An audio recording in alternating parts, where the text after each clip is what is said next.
Extrait de Thich Nhat Hanh, L'art du pouvoir véritable, se libérer des dépendances de la peur et du désespoir. Chapitre 1. Le véritable pouvoir. Selon les critères conventionnels, Frédéric était d'un personnage puissant. Ce cadre supérieur avait réussi financièrement et se targuait d'avoir des idéaux élevés. Pourtant, il était incapable de consacrer du temps à sa vie personnelle, à sa femme Claudia et à ses 2 jeunes fils. Il débordait d'énergie au point qu'il était toujours prêt à en faire toujours plus, à se surpasser et à concevoir des projets pour l'avenir.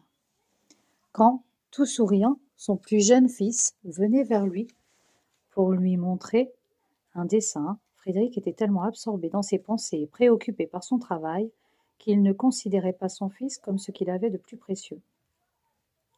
Quand il rentrait chez lui après son travail et serrait Claudia entre ses bras, il n'était pas vraiment présent. Il s'efforçait d'être là, mais il n'y parvenait pas en réalité. Claudia et les enfants avaient conscience qu'il était absent. Au début, Claudia avait totalement soutenu Frédéric et ses ambitions professionnelles. Elle était fière d'être sa femme et elle prenait grand plaisir à organiser des réceptions et autres mondanités. Comme lui, elle était convaincue qu'il serait encore plus heureux s'il avait un meilleur salaire et si leur maison était plus grande. Elle s'efforçait de comprendre ses difficultés. Parfois, elle veillait tard la nuit et discutait avec lui de ses soucis. Ils étaient ensemble. Mais ce qui importait à leurs yeux, ce n'était pas leur vie de couple ou leur bonheur ou le bonheur de leurs enfants. Leur conversation portait sur les affaires, sur les difficultés et les obstacles qu'il rencontrait dans son travail, sur ses craintes et ses appréhensions.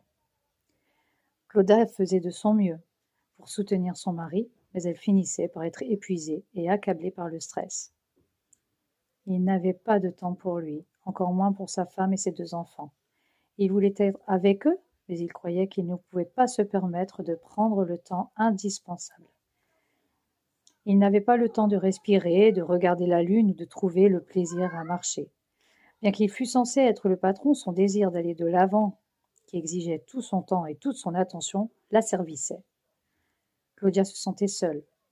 Son mari ne la voyait pas vraiment. Elle prenait soin de la famille, de la maison, participait bénévolement à des œuvres de bienfaisance et rencontrait souvent ses amis. Après un 3e cycle d'université, elle devint psychothérapeute. Bien qu'elle trouvât un sens à ses activités, son mariage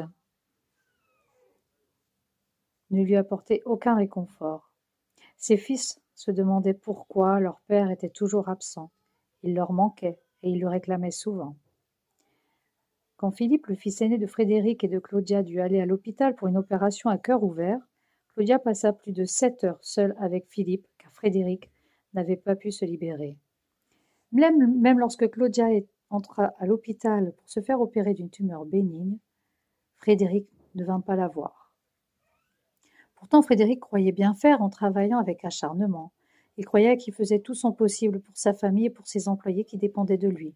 Il avait le sens des responsabilités dans son métier et son travail lui donnait le sentiment qu'il s'accomplissait et qu'il éprouvait une satisfaction profonde. Mais il était également poussé par un orgueil manifeste.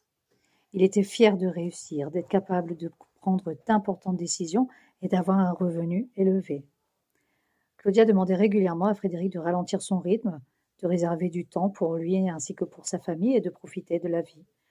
Elle lui disait qu'elle avait l'impression qu'il était devenu esclave de son travail. C'était la vérité. Il possédait une belle maison avec un jardin magnifique dans un quartier résidentiel. Frédéric aimait jardiner, mais il n'était pas chez lui assez longtemps pour y passer suffisamment de temps. Frédéric répondait toujours aux demandes de Claudia en affirmant qu'il aimait son travail et que son entreprise ne pouvait se passer de lui. Il lui répétait que dans quelques années, quand il prendrait sa retraite, il aurait beaucoup de temps pour lui, pour elle et pour leurs enfants. À 55 ans, Frédéric mourut brutalement dans un accident de voiture. Il n'eut jamais l'occasion de prendre sa retraite. Il se croyait irremplaçable, mais il ne fallut que 3 jours à sa société pour pourvoir à son poste. J'ai rencontré Claudia à une retraite consacrée à la prise de conscience. Elle m'a alors raconté l'histoire de son mari. Bien que rien ne leur manquât, sur le plan de la célébrité, de la réussite, de la richesse, il n'était pas heureux. Pourtant, nous sommes nombreux à croire que le bonheur n'est pas possible sans le pouvoir financier ou politique. Nous sacrifions l'instant présent à l'avenir. Nous ne sommes pas capables de vivre intensément chaque moment de notre vie quotidienne.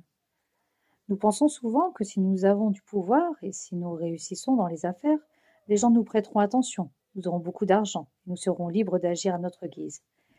Mais si nous regardons au fond des choses, nous constatons que Frédéric n'avait pas de liberté.